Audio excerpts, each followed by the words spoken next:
우리 교회 강단에 소철과 파초가 아주 든든하게 자라서 듬직합니다.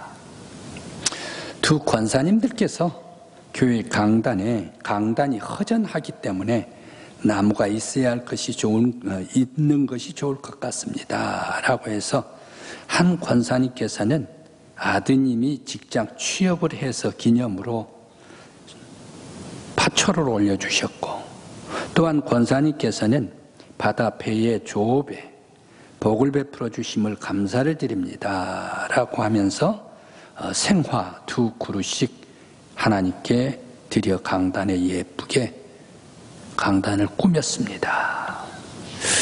많은 교회들은 강단에 생화를 올려놓으면 빠르면 6개월 그리고 2년 안에 생화는 다 죽어버린다. 그래서 강단을 조화로 장식하는 교회들이 많이 있습니다. 우리 강단도 그런 우려를 하시는 분들이 많았습니다. 그래서 더 잘 키우려고 애를 썼습니다. 그런데 파초는 올여름 지나면서 키가 훨씬 더 많이 커버린 것 같아요. 그리고 소철은 더 단단해지는 것 같고, 잎은 진녹색으로 건강하게 자라고 또 생장하는 것을 볼 수가 있습니다. 매주 이 파초와 소철을 잘 키우기 위해서 주일 오후 예배가 끝나거나 아니면 화요일 날 안수 집사님들께서 밖으로 내놓고, 토요일 오전이면 또 역시 교회 청소를 하신 안수 집사님들께서 강단에 올려놓기를 반복하고 있습니다. 또 물은 이 파초 이런 것들은 여러 사람들이 관리하면 죽습니다. 한 사람이 정해놓고 물을 줘야 합니다. 그래서 물도 잘 조절해서 주고 있습니다. 그래서 올 겨울이 와도 단단하게 자랄 것이라 기대를 합니다. 수고하신 우리 안수 집사님들께 진심으로 감사를 드립니다. 나무는 어떻습니까? 잘 관리해야 합니다. 나무는 잘 관리를 할 때에, 그만큼 사랑을 많이 주고 관심을 쏟을 때에 건강하게 자랄 수가 있습니다. 오늘의 말씀은 시인의 감격스러운 찬양과 송축입니다. 하나님께서 창조해 주신 땅과 하늘과 바다와 온 우주가 창조의 질서대로 움직여 너무너무 아름답다라고 고백하고 있습니다. 그러면서 창조주 하나님을 송축하며 감격하고 있는 시인입니다. 하늘과 땅과 바다에서 피조물들을 아름답게 보존하려면 피조물들을, 자연을 잘 관리를 해야 합니다. 오늘 성경 말씀에 왜 시인, 이 시편 기자는 여호와 하나님의 이름이 온 땅, 온 우주에 빛난다라고 노래를 하며 하나님께서 지으신 피조물을 보면서 감격해하면서 송축하고 있을까요? 왜 시인은 땅과 하늘과 바다가 너무너무 아름답습니다, 하나님의 이름이 빛나고 있습니다, 그 찬양을 했을까요? 그리고 시인은 사람들을 하나님보다 조금 못하게 지으셨지만 하나님께서 피조물을 다스리도록 해주시는 것에 감사하고 있을까요? 시인은 낭만적인 사람인가? 아니면 시인은 자연을 깊이 관찰하였던 사람인가? 아니면 시인은 영적인 눈으로 창조주 하나님을 자연 속에서 만나보고 있는가? 왜 이렇게 하늘과 땅과 바다와 산을 바라보면서 하나님의 이름이 빛나는 것을, 그리고 온 땅에 하나님의 영광이 가득한 것을 찬양하고 송축하고 있을까 생각을 해봅니다. 그런데 시인이 엄청난 감동으로 감격했던 자연이 왜 지금의 하늘과 땅과 바다와 시인이 고백할 때의 자연과 많은 차이가 날까 생각을 해봅니다. 시인이 살 때 그때는 피조물들이 풍요로워 많은 사람들에게 유익과 축복을 주었는데, 오늘날 자연은 많은 사람들에게 때로는 걱정과 근심이 되고 때로는 공포를 주고 때로는 미래에 위기를 주고 있는 것일까? 자연이 말입니다. 지금은 태풍은 더 거세지고 바람은 더 강해지고 나무를 뽑아버리고 달리는 차와 집을 뒤집어버리고 사람들에게 재앙을 주는, 인간에게 공포의 짐이 되고 있는 것이 자연 아닙니까? 시인이 노래했던 자연과 왜 지금의 자연이 완전히 차이가 많이 나고 있는 것일까? 왜 그럴까 생각을 해봅니다. 먼저 시인이 자연과 이 하늘 바다를 송축했던 것은,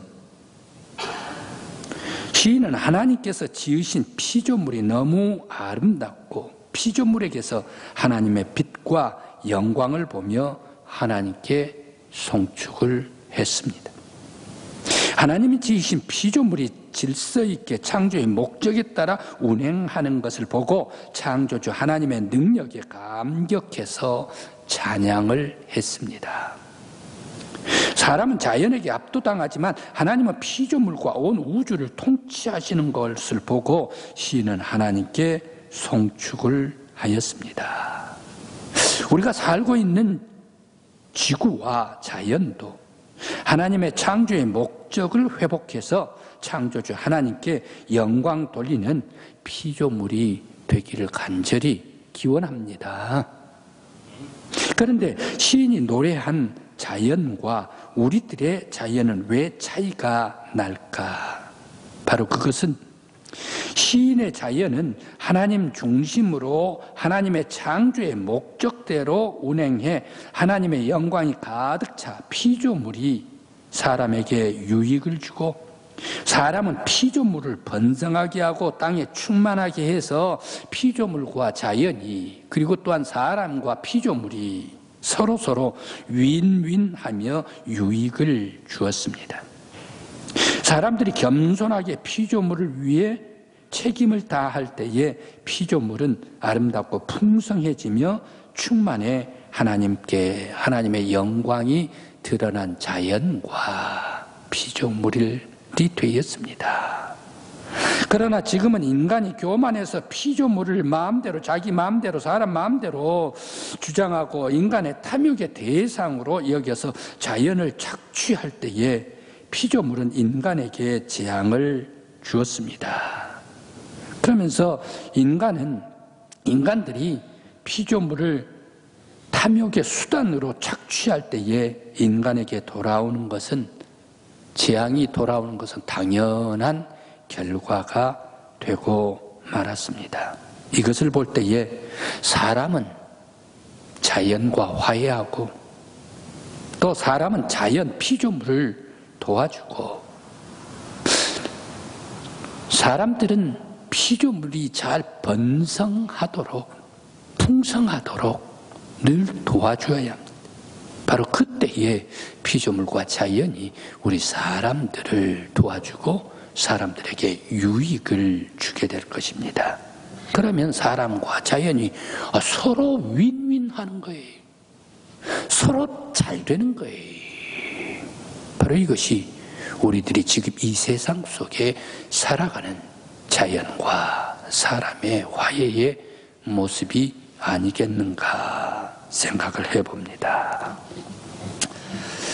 하나님께서 세상을 창조하실 때에 창세기 1장의 말씀을 보면 생물에게도 번성하라 라고 말씀을 주십니다.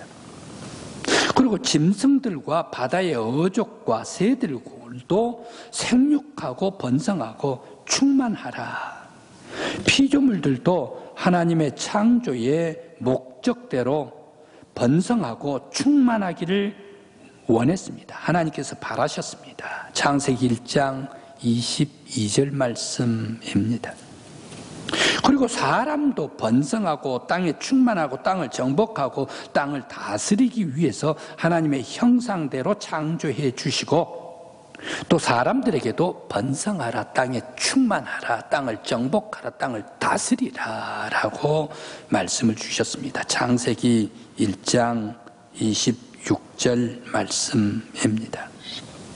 그런데 중요한 것은 여기에 사람들의 오해가 있다라는 사실입니다.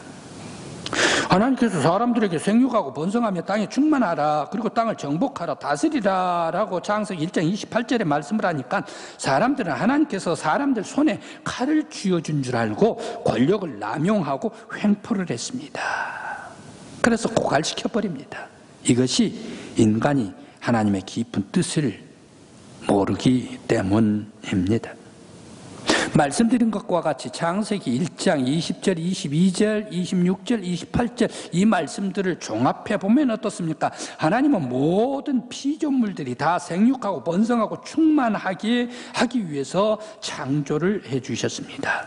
그런데 사람은 자기들만 생육하고 번성하고 땅을 정복하고 충만하라 라고 하는 줄 오해를 하고 있습니다. 그래서 사람들은 그만 피조물들에게 권력을 남용해서 착취를 하고 횡포를 해서 피조물들을 고갈시켜버리고 말았습니다. 바로 이것은 인간의 무지입니다. 사람들이 하나님의 깊은 뜻, 창조의 깊은 목적을 잘 모르고 권리만 주장을 하면서 착취를 해버린 인간의 무지요, 오해입니다. 바로 이것을 우리 사람들은 하나님 앞에 회개해야 합니다. 하나님께서는 사람들에게 피조물을 다스리라라고 하신 것은 두 가지를 함께 주었습니다. 다스리라.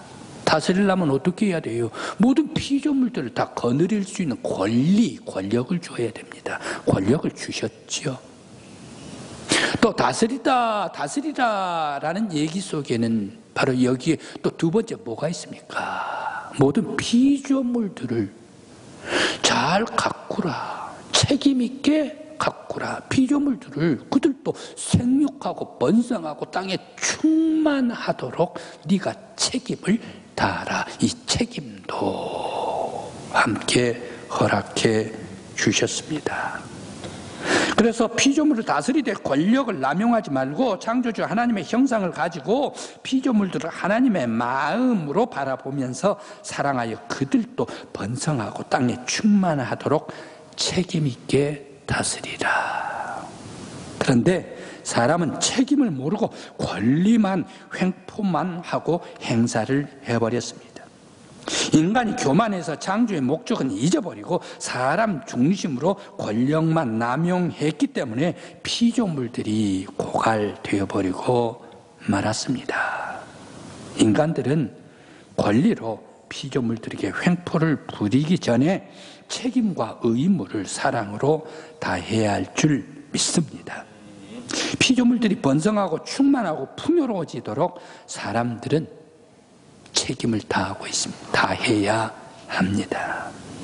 그러므로 다스린다라는 말은 권력과 책임을 동시에 다해 잘 관리를 해서 사람들은 피조물들이 땅과 하늘, 바다, 우주에서 번성하고 풍요롭게 해서 피조물 속에서 하나님의 빛이 드러나고 피조물이 풍요로워서 하나님의 영광을 드러내도록 잘 관리해 주는 것이 바로 우리 사람들이 다스리는 것이 아니겠는가.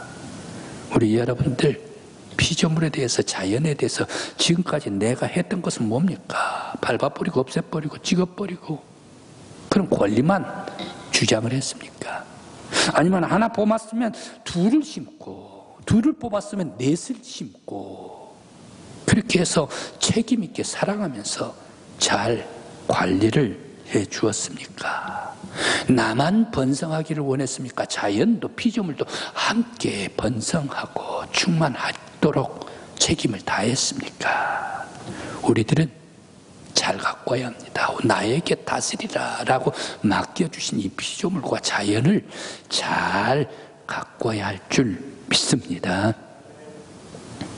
그런데 오늘날 인간들이 횡포를 하고 권력을 남용해서 한 그 결과는 어떻게 됐습니까? 개체들이 고갈돼 버리고 말았습니다. 개체들이 다 고갈될 때에 거기에서 지구는 고통을 받고 신음을 하면서 지구촌 곳곳에서 재앙이 나타납니다. 이 재앙이 나타나다가 보니까 이 재앙은 고스란히 사람들에게 오히려 가장 큰 피해를 주고 말았습니다. 지난 7월 미국의 데스밸리, 바로 이곳은 어떻습니까? 사막 중에 사막입니다. 1년에 3mm 비가 온답니다. 3mm 비가 온다. 이것은 무엇입니까? 1년 내내 가도 비가 안 온다는 얘기. 1년 365일 이 물기가, 습기가 3mm가 내렸다라는 얘기는 비가 1년 내내 안 왔다라는 얘기입니다. 그럼 목사님 그래도 3mm가 왔을 것은 아닙니까? 그러니까 데스밸리에 3mm가 왔다라고 얘기를 하지 않습니까? 그 얘기는 무엇을 얘기를 합니까? 1년 내내 온도차로 아침에 이슬이 내렸다, 그 뜻입니다. 이슬만 가지고 사는 곳이 바로 이 데스밸리다. 그런데 1년에 비가 오지를 않는 이곳에 지난 6월 말에 어떻게 됐습니까? 하루에 30mm가 와버렸답니다. 30mm. 목사님 30mm가 얼마나 많이 왔다고? 우리 이 지역에는, 우리나라는 하루에 30mm, 한 시간에도 30mm 많이 오지 않습니까? 그래도 끄떡 없지 않습니까? 맞습니다. 비가 많이 오는 지역은 어떻습니까? 비가 오고 해 뜨고 굳고, 비가 오고 해 뜨고 굳고 다져가지고 비가 100mm가 한 시간에 와도 다져지고 굳어졌지 않습니까? 그런데 사막 지역은 어떻습니까? 비가 오질 않으니까 그 땅들이 뽕뽕뽕뽕 구멍이 나 있습니다. 땅들이 사토입니다. 땅들이 비가 오질 않으니까 다져지지를 않습니다. 그런 곳이 사막입니다. 거기에 30mm 비가 와 보십시오. 다 무너지죠. 그래서 바로 이 데스밸리가 30mm 하루 비로 다 무너져 버렸다. 토사가 나고 길이 막혀버리고 그렇게 됐다라고 얘기를 합니다. 올 여름 영국과 유럽에서 오는 그러한 기후의 재난도 심심찮습니다. 영국이 40도가 올라가 버렸대. 영국은 위도가 높은 55도 지역입니다. 우리는 35도, 영덕은 35도에 걸쳐 있습니다. 그런데 저기 영국, 런던 이곳은 55도에 걸쳐 있습니다. 부기가 높기 때문에 그곳은 여름이 와도 에어컨이 없답니다. 아마 우리 성도 여러분, 에어컨이 없습니다. 그럼 여름에 더워서 어찌 에어컨 없이 살아? 아마 그럴 분들도 많이 계실 거예요. 영국은 에어컨이 없는 나라입니다. 있어봤자 30%밖에 갖고 있지 않습니다. 우리나라는 거의 다 갖고 있지 않습니까? 그런데 여기가 지난 여름에 40도가 되어버렸대요. 그리고 독일, 그리고 프랑스 이 지역은 가뭄이 와버리고 그 역시 40도가, 영국이 40도가 넘었으니 남쪽 유럽은 더하죠. 40도가 넘으면 펄펄 끓어버렸답니다. 그런데 계속해서 가뭄이 왔습니다. 독일에 가뭄이 오니까 어떻습니까? 나일강, 엘베강 이런 강들은 물이 많아가지고, 하천에 물이 많아가지고 배가 운송수단으로 사용을 하고 있는데, 옛날에는 석탄을 잔뜩 실어가지고 갔다면 가뭄이 되다가 보니까 강바닥이 드러나니까 물이 있는 곳에만 물이 있어요. 바로 이곳에 운송배가 지나가려면 어떻습니까? 많이 실으면 땅에 딱 닿아버리고 운행이 안 되지 않습니까? 그러니까 3분의 1로 축소를 시켜가지고 배가 운송을 한답니다. 한 번만에 운송했던 것이 2번, 3번 가니까 운송비가 그만큼 비싸져 버린 거예요. 그러니까 이 물자에다가 바로 모든 비용을 거기에 부과를 해버리니까 인플레이션이 오게 된다. 또 파키스탄에는 지난 일주일 전에 국토의 3분의 2가 홍수로 다 잠겨버렸답니다. 파키스탄에 말입니다.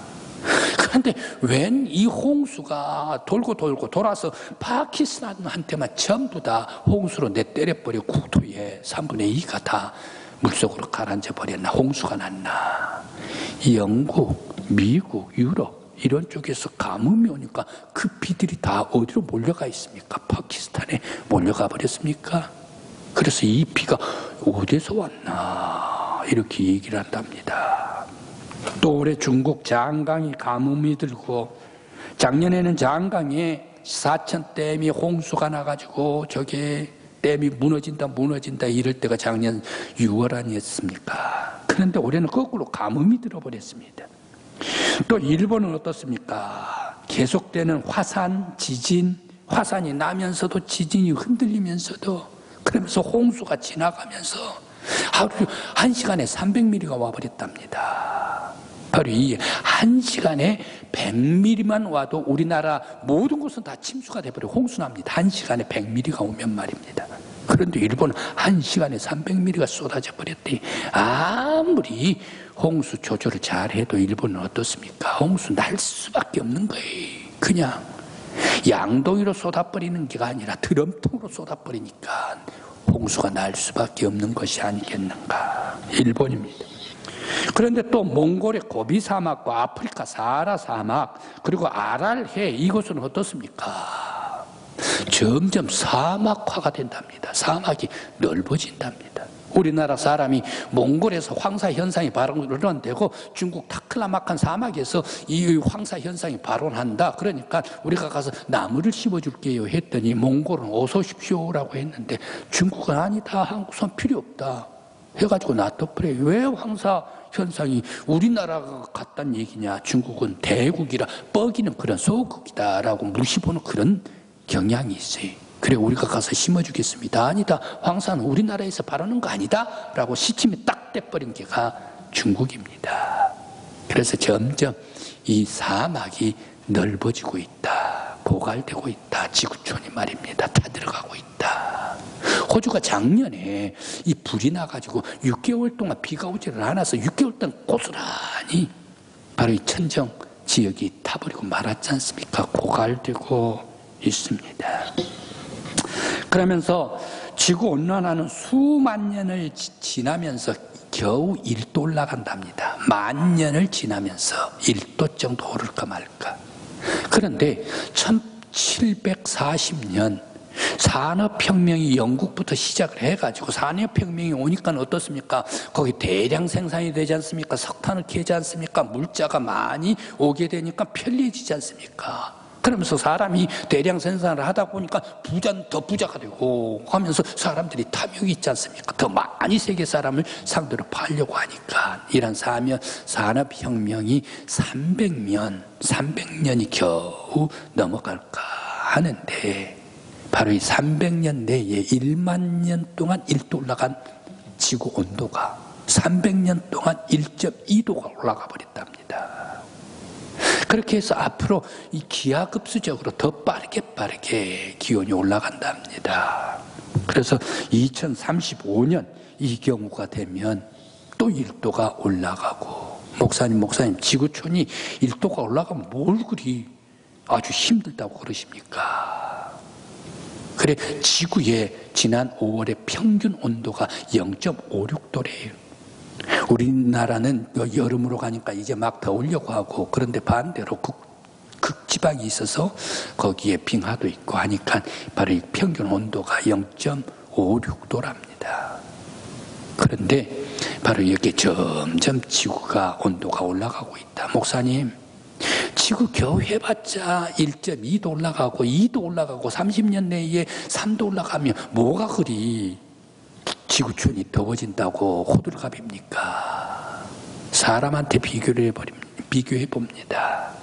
여러분, 지난번, 지금도 그렇습니다만은 코로나19 이것이 올 때에 사람 1도만 높아지면 37.5도라 그러면 출입 못하게 합니다. 2도 오르면 열이 끓습니다. 3도가 더 올라가 버리면 이거 죽느냐 사느냐, 사람들 40도 되면 죽느냐 사느냐, 사람들한테 3도만 오르면 마찬가지입니다. 지구도 1도 오르고 2도 오르고 뭐가 그렇게 높답니까? 3도 4도 올라버리면 지구의 자정 능력이 없어져 버리면 계속 더 빨리 올라가 버리면 바로 바로 이 지구 행성도 다른 별이 행성의 유성으로 떨어져 버리듯이 지구도 사라져 버린다. 그래서 지구의 온난화가 되는 것을 막아야 된다라는 얘기입니다. 그런데 우리나라도 지난 7월 달에 강남에 비가 많이 내렸습니다. 그래 비가 많이 내려가지고 홍수가 내렸습니다. 왜 이 강남일까? 저는 곰곰 생각해 보았습니다. 깊이 한번 앞으로도 왜 한국에서 다른 데 가난한 동네 많이 있는데 제일 부자 강남 그러면서 홍수 조절 제일 잘 된 강남이 비가 내려버렸을까 집중적으로 이런 생각을 한번 해보기도 합니다. 경각해야 되겠습니다.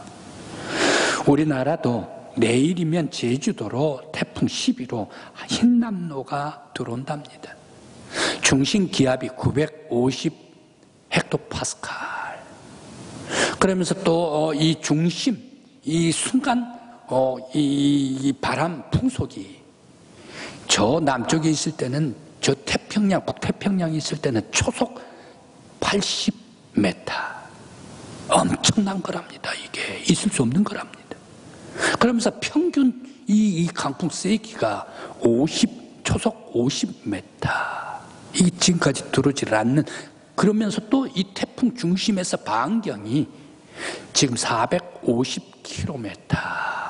이 정도 되면 저 거제도로 상륙해가지고 또 하필이면 우리 포항, 구룡포 쪽으로 나간대요. 예. 그렇게 되면 이 남한의 전역을 450km면 전역을 다 커버해버립니다. 우리 영덕에서 서울까지가 320km입니다. 450km라는 것은 서울 저 휴전선까지 다 커버를 해버린다. 남한은 다 커버를 해버린다. 그런데 이 흰남노는 어떻습니까? 비도 많이 담고 있대요. 우리나라 비 제일 많이 내렸던 것이 2002년에 태풍 루사가 5조 원 비 피해를 내리고 강릉 남대천을 때렸던 980mm 이틀 만에 말입니다. 그 비를 내렸던 태풍 루사보다 더 많은 비를 뿜고 있대요. 내일 오는 비가 말입니다. 그리고 바람 세기는 지난번에 하이선 지나갔죠. 작년인가 재작년인가 굉장히 바람 셌죠. 그 바람도 셌는데 더 바람이 센 게가 매미였대. 2003년에 4조 원 피해를 입히고 지났던 태풍 이 매미보다 더 바람이 강력하고 루사보다 더 비가 많이 붙는 흰남노래요. 흰남노. 그 내일 바로 이 제주도로 영향을 미치면서 남해안으로 와서 거제도로 해가지고 그러면서 대한해협 혹은 부산 그러면서 저기 우리 포항 이 구룡포 쪽으로 지나간다. 그러면 어떻습니까? 다행히 바람은 조금 우리 영덕 지역은 그런대로 조금 울산보다 약하지만 울산이 가장 바람이 강력할 것 같습니다. 그런데 우리 영덕은 대신 비가 엄청나게 많이 온다. 그런데 감사하기는 먼저 죄송합니다마는 거제도 통영 쪽에 비가 먼저 때리고 저 삼천포 쪽에 비가 너무 더 많이 때리고 그 다음에 쏟아놓고 태백산맥을 지나가게 되니까 우리는 조금 덜하지 않을까 이런 생각을 해봅니다만 그러나 아무튼 유례에 없는 흰남노 태풍이 지금 오고 있답니다. 우리들은 어떻습니까? 바로 이런 모든 것들 왜 이렇습니까? 사람들이 지구를 잘 관리를 해줬더라면 사람들이 횡포를 하지 않아 사람들이 사람들이 권리만 주장을 하지 않았더라면 잘 다스려야 돼요. 하나님께서 선물로 지구촌 피조물을 줬지 않습니까? 그럼 이 피조물을 다스리라라고 했으면 어떻습니까? 내가 칼을 댔으니까 내 마음대로 이게가 아니잖아요. 하나님 마음을 가지고서 그 피조물을 아끼고 사랑하고 다스리고 책임 있게 잘 가꾸었었더라면 바로 이러한 재난은 없었을 것이다. 곳곳에 고갈되기 때문에 바로 이런 재난이 올 때 우리 사람들이 고스란히 있게 되지를 않는가. 성도 여러분, 우리는 성경 말씀대로 이 피조물을 하나님의 창조의 목적 법과 질서대로 우리들은 잘 다스리고 책임 있게 관리해서 자연을 유익을 주면 이 자연도 우리에 대해서 유익을 주면서 함께 윈윈윈 하면서 바로 이 자연 속의 모든 것 바라보면 자연이 풍성합니다. 자연이 더욱더 아주 번성합니다. 충만합니다. 그것을 바라보면 하나님께서 창조해 주신 이 자연이 이렇게 하나님의 이름이 빛나구나, 하나님의 영광을 자연 속에서 돌려드리는 것이 바로 이 피조물이 되어야 되지 않나. 우리들은 책임 있게 관리해야 합니다. 시인이 하늘과 달과 별을 볼 때에 여호와 이름이 온 땅에 빛나고 영광이 가득 찬 것을 노래했습니다. 우리도 하나님께서 맡겨주신 피조물과 자연을 책임감을 가지고 사랑하고 관리하여 회복시켜야겠습니다. 하나님의 빛과 영광이 나타나도록 책임을 다해 피조물을 다스리십시다. 그리고 이 지구촌이 하나님의 동산이 되도록 잘 관리하는 우리 성도들이 되시길 간절히 기원합니다. 기도드리시겠습니다.